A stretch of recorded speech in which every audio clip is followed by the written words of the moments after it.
നമസ്കാരം. കേരളത്തിന്റെ രാഷ്ട്രീയ ചരിത്രത്തിൽ അധികാരത്തിന്റെ അഹങ്കാരം കൊണ്ട് ഭരണ പരാജയങ്ങളെയും അഴിമതിയെയും മറച്ചുവെക്കാൻ കഴിയില്ല എന്ന സത്യം വീണ്ടും തെളിയിക്കപ്പെടുകയാണ്. പിണറായി വിജയന്റെ നേതൃത്വത്തിലുള്ള സർക്കാർ ശക്തമായ ഭരണകൂടം എന്ന അവകാശവാദം ഉയർത്തിപ്പിടിച്ചുകൊണ്ട് മുന്നേറുമ്പോഴും യാഥാർത്ഥ്യം ജനങ്ങളുടെ കണ്ണുകൾക്ക് മുന്നിൽ നഗ്നമായി തുറന്നു കിടക്കുന്നുണ്ട്. അഴിമതി ആരോപണങ്ങൾ, അന്വേഷണ ഏജൻസികളെ ദുരുപയോഗം ചെയ്യാനുള്ള ശ്രമങ്ങൾ, ജനങ്ങളുടെ പ്രശ്നങ്ങളോടുള്ള അവഗണന, ഇവയെല്ലാം ചേർന്ന് പിണറായി ഭരണത്തെ ഒരു സ്വാർത്ഥ ഭരണകൂടത്തിന്റെ പ്രതീകമാക്കി മാറ്റിയിരിക്കുന്നു. ജനാധിപത്യത്തിൽ അധികാരം ജനങ്ങളിൽ നിന്നുള്ള വിശ്വാസത്തിന്റെ ഫലമാണ്. എന്നാൽ ആ വിശ്വാസം തുടർച്ചയായി തകർക്കുന്ന ഭരണകൂടത്തിന് ദീർഘകാലം നിലനിൽക്കാനാവില്ല. ഇത്തരമൊരു സാഹചര്യത്തിലാണ് കോൺഗ്രസ് നേതൃത്വത്തിലുള്ള പ്രതിപക്ഷം കടുത്ത രാഷ്ട്രീയ പോരാട്ടത്തിന് തയ്യാറെടുക്കുന്നത്. നിയമസഭാ തെരഞ്ഞെടുപ്പ് അടുത്തു വരുമ്പോൾ പിണറായി സർക്കാരിന്റെ പരാജയങ്ങളെ ചൂണ്ടിക്കാട്ടി ജനങ്ങളുടെ മുന്നിൽ യാഥാർത്ഥ്യങ്ങൾ തുറന്നുകാട്ടാനുള്ള ശ്രമം ശക്തമാക്കുകയാണ് കോൺഗ്രസ്. വികസനം എന്ന വാക്കിന് പിന്നിൽ ഒളിപ്പിച്ച അഴിമതികളും സ്ഥിരത എന്ന മറവിൽ മൂടിവെച്ച അധികാര ദുരുപയോഗങ്ങളും പുറത്തെടുക്കാൻ കോൺഗ്രസ് ഉറച്ച നിലപാട് സ്വീകരിച്ചു കഴിഞ്ഞു. ഇത് വെറും രാഷ്ട്രീയ പോരാട്ടമല്ല, ജനാധിപത്യ മൂല്യങ്ങൾ സംരക്ഷിക്കാനുള്ള നിർണായക ഘട്ടമാണ്. 2026 നിയമസഭാ തിരഞ്ഞെടുപ്പിൽ 100-ലധികം സീറ്റുകൾ നേടി അധികാരത്തിലെത്താനാണ് കോൺഗ്രസ് ലക്ഷ്യമിടുന്നതെന്നും തിരഞ്ഞെടുപ്പിന് 3 മാസം മുൻപേ സ്ഥാനാർത്ഥികളെ പ്രഖ്യാപിക്കാൻ ഹൈക്കമാൻഡ് നിർദ്ദേശം നൽകിയിട്ടുണ്ടെന്നും AICC general secretary KC Venugopal വ്യക്തമാക്കി. സുൽത്താൻ ബത്തേരിയിൽ നടന്ന KPCCയുടെ ലക്ഷ്യ 2026 നേതാക്കളുടെ ഉച്ചകോടിക്ക് പിന്നാലെയാണ് അദ്ദേഹത്തിന്റെ പ്രതികരണം പുറത്തുവന്നത്. ജനുവരി അവസാനത്തോടെ ഏതാനും സീറ്റുകളിൽ സ്ഥാനാർത്ഥികളെ പ്രഖ്യാപിക്കുമെന്നും ഫെബ്രുവരി മാസത്തോടെ എല്ലാ മണ്ഡലങ്ങളിലെയും സ്ഥാനാർത്ഥികളെ പ്രഖ്യാപിക്കുമെന്നും KC വേണുഗോപാൽ വ്യക്തമാക്കി.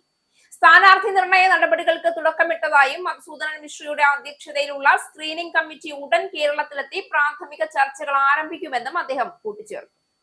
പാർട്ടിക്കുള്ളിലെ അഭിപ്രായ വ്യത്യാസങ്ങളെ കുറിച്ചുള്ള എതിരാളികളുടെ പ്രചരണങ്ങളെ തള്ളി തിരഞ്ഞെടുപ്പ് അടുക്കുമ്പോൾ കോൺഗ്രസ് വലിയ ഐക്യം പ്രകടിപ്പിക്കുമെന്നും ലക്ഷ്യ 2026 ഉച്ചകോടി അതിന് കരുത്ത് പകർന്നിട്ടുണ്ട് എന്നും വേണുഗോപാൽ ചൂണ്ടിക്കാട്ടി. സർക്കാരിനെതിരായ ജനവികാരം പൂർണ്ണാർത്ഥത്തിൽ വോട്ടാക്കി മാറ്റുന്നതിനുള്ള തിരഞ്ഞെടുപ്പ് മാനേജ്മെന്റ് ക്യാമ്പയിൻ പ്ലാൻ രൂപീകരിച്ചിട്ടുണ്ട്. ബൂത്ത് തലത്തിൽ കമ്മിറ്റികൾ സജ്ജമാക്കിക്കൊണ്ടും പാളിച്ചകളും പാകപ്പിഴകളും മറികടന്നുകൊണ്ടും പാർട്ടി എണ്ണയിട്ട യന്ത്രം പോലെ പ്രവർത്തിക്കുമെന്നും അദ്ദേഹം പറഞ്ഞു. പുതിയ കാലത്തിനനുസരിച്ച് ജനങ്ങൾക്ക് പ്രതീക്ഷ നൽകുന്ന കാര്യങ്ങൾ ഉയർത്തിക്കാട്ടി മുന്നോട്ട് പോകാനാണ് കോൺഗ്രസിന്റെ തീരുമാനം. വരാനിരിക്കുന്ന നിയമസഭാ തിരഞ്ഞെടുപ്പിനായുള്ള കോൺഗ്രസിന്റെ മുന്നൊരുക്കങ്ങൾ ഊർജിതമാക്കുന്നതിന്റെ ഭാഗമായാണ് ഈ നിർണായക തീരുമാനങ്ങൾ എന്നത് രാഷ്ട്രീയ വൃത്തങ്ങൾ ശ്രദ്ധയോടെയാണ് കാണുന്നത്. അതേസമയം നിയമസഭാ തിരഞ്ഞെടുപ്പിനുള്ള സ്ഥാനാർത്ഥി നിർണയം ഈ മാസം പകുതിയോടെ പൂർത്തിയാക്കി പ്രചരണങ്ങളിൽ മുൻതൂക്കം നേടാൻ കോൺഗ്രസ് ഒരുങ്ങുകയാണ്.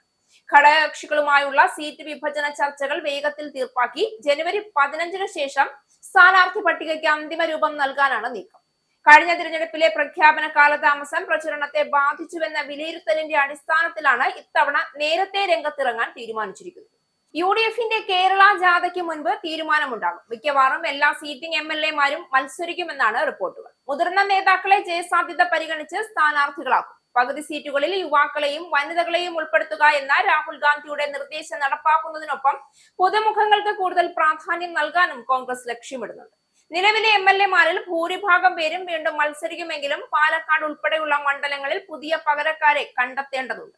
മുൻ KPCC പ്രസിഡന്റുമാരായ K സുധാകരൻ, മുല്ലപ്പള്ളി രാമചന്ദ്രൻ, VM സുധീരൻ തുടങ്ങിയവരുടെ പേരുകൾ സ്ഥാനാർത്ഥി ചർച്ചകളിൽ സജീവമാണെങ്കിലും MP-മാർ നിയമസഭയിലേക്ക് മത്സരിക്കുന്ന കാര്യത്തിൽ ഹൈക്കമാൻഡിന്റെ നിലപാട് നിർണായകമാണ്.